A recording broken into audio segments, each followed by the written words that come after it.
كيفاش حسيتو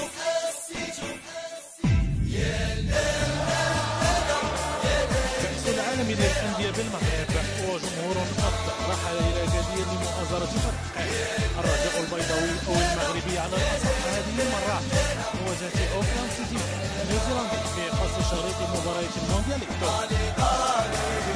البداية في هذه المواجهة كانت خضراء بعد تدبيرة عرضية من القائد محسن متولي للظهير الأيسر عادل الفروشي والكرة فوق المرمى. الربان الجديد التونسي فوزي البنطاطي يعلم أن 5 أيام غير كافية لوضع بصمته. أما مايسترو محسن متولي فكانت جهد الشهد لمحسن يجور والأخير لا زال لا يريد المصالحة مع الشباك حتى في المواجهة. مدرب أوكلاند سيتي يأمر لاعبيه بغلق الميدان ليتبع الحرب التكتيكية التي جعل فوزي البنطاطي يأمر لاعبيه بإضافة الوقود لمحركاتهم. هذا ما كان جملة تكتيكية للنصوص في شباك أوكلاند سيتي من أقدام محسن يجور الذي أصبح نافذه في الدقيقة 39 من فريقه هدف التقدم في الشوط الأول باجتماع أخضر يستشرف ثاني الأشواط. بداية الشوط الثاني حاول الرجاء أن يستهل في الوقت الذي انتظر فيه الجميع هدفا ثانيا للأخضر. هدية من المدافعين إسماعيل بن العلي ومحمد الحاج تمنع هدف التعادل لأوكلاند سيتي إضافة لل63 بواسطة لاعبي روي كريشنا.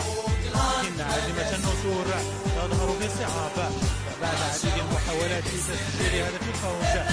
كان الرجاء من تعليق في الأنفاس الأخيرة بواسطة اللاعب عبد الكريم الحافظي يمكن الرجاء من العبور إلى دور ربع النهائي مضيف معه المغاربة بحضور متميز جعل الفريق يسجل أول فوز له في المنافسة التي يخوضها للمرة الثانية. من منا لا يتذكر هذا الأداء في البرازيل في أول نسخة لكأس العالم للأندية؟ من منا لا يقول إن النسور كانوا رجالا؟ اليوم ربط الحاضر بالماضي. أداء ولا أروع للنسور الخضراء ستذكر مدينة أكادير طويلا.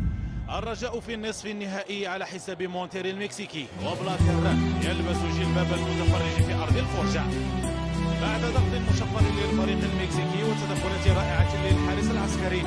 الرجاء جاد بجوده وأعلن أنه لا يهاب الكبار والدليل هدف في الدقيقة 24 بواسطة اللاعب شمس الدين الشطيبي. تبدأ بعدها محاولة المكسيكيين للتعديل لكن دون جديد خلال الفترة الأولى. في الفترة الثانية أصحاب القبعة الكبيرة أسلوبهم المعتاد المرتد على الضغط العالي كان لهم أمراض في الدقيقة 53 عن طريق لاعبهم الأرجنتيني خوسي ماريا باتاتا بعد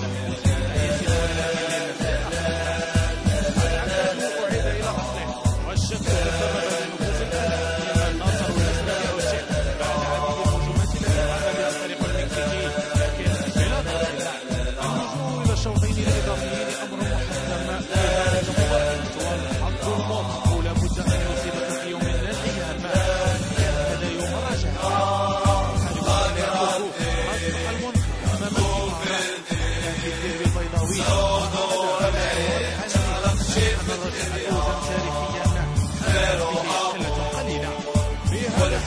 الرجاء يغادر مدينة أكادير للجولة مراكش في أرض البهجة ولا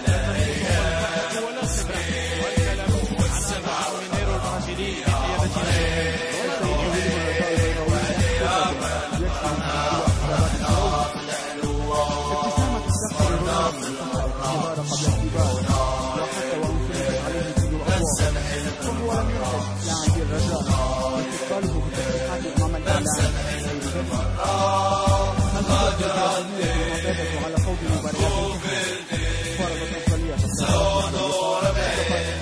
أفضلية كرتين وبحسرة من فوز البنجر وكان قدر وقف إلى جانب الخارج العسكري.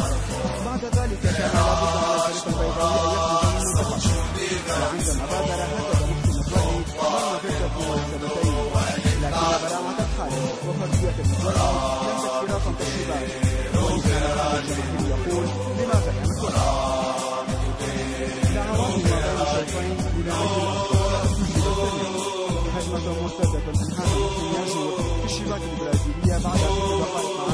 الشوط الثاني. وكان التعزيز قريبا من الرجاء، إلا أن لا يتكتل الأفق على أمال جمهور الذي انتظر الفرج من قبل نجم فريقه رونالدو. فكان الهدف من حرة مباشرة ليست غريبة على مهاراته. الخطورة التي شكلها يجور على اتحاد اللاعبين أكملت على ركلة جزاء كان عليها قبل النهاية بقليل، وبنظرة الواسط المناسب ترجمها القائد المتولي إلى هدفين ثاني حول الهجوم إلى حقيقة. الحلول تأكد عندما وقع ديانا بيديه على خط بلوغ الرجاء كأول فريق عربي يسجل هذه المفاجأة، بانتظار مقابلة بايرن ميونخ على أمل مواصلة التألق الأخضر.